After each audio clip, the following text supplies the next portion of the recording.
Ok, aujourd'hui je vais vous dévoiler le hack secret pour surmonter n'importe quelle peur. Bon, la plupart des gens aujourd'hui, ils restent bloqués dans leur choix, non pas parce qu'ils sont incapables de prendre une décision, mais c'est parce qu'ils ont peur. La peur d'échouer, la peur du regard des autres, la peur de la pauvreté, la peur de la mort, peur de tout en fait.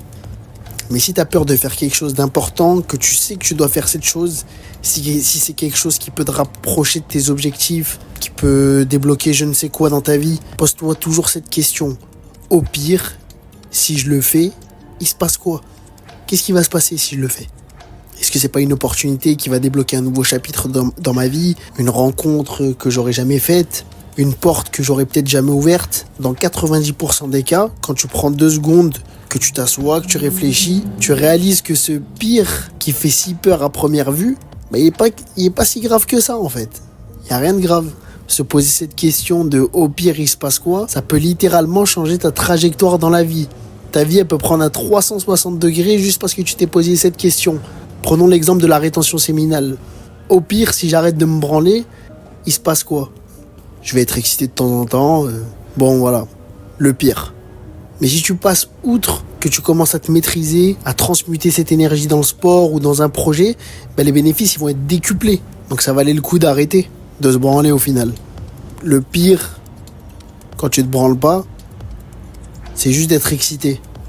Mais c'est des pulsions que tu peux contrôler en vérité. Donc voilà, cette simple question, elle peut vraiment t'empêcher de passer à côté d'occasions qui se représenteront peut-être plus jamais dans ta vie. Et donc tu laisses filer des opportunités qui auraient pu pourtant tout changer. Ça aurait pu tout changer dans ta vie. Si vous voulez me soutenir, je fais une petite parenthèse, si vous voulez me soutenir, abonnez-vous, lâchez un like, partagez vos pensées en commentaire, ça prend 2 secondes pour vous, c'est gratuit. Mais moi, ça me donne une force de fou. Bref, quand tu regardes les gens qui sont dits chanceux, entre guillemets, parce que j'y crois pas trop à la chance, moi, personnellement, ils ont juste fait plus de choses dans leur vie que des gens dits malchanceux, entre guillemets. Parce que c'est mathématique. Plus tu fais de choses dans ta vie, plus tu t'exposes à des situations différentes, et plus tu provoques la chance dans ta vie. Plus tu agis, plus tu crées d'opportunités, tout simplement. Et plus tu restes figé, plus tu condamnes ta vie à ne jamais bouger. Et si tu bouges pas, ta vie elle bougera pas non plus. Parce que c'est toi le maître de ta vie au final. Alors sincèrement, si la réponse au pire il se passe quoi, si la réponse à cette question c'est ni la mort ni la prison, faites-le les mecs. Parce qu'il y a certainement rien de grave qui va t'arriver. Et n'oubliez pas que le vrai risque, c'est pas d'échouer. Le vrai risque c'est de pas prendre de décision, c'est de jamais essayer.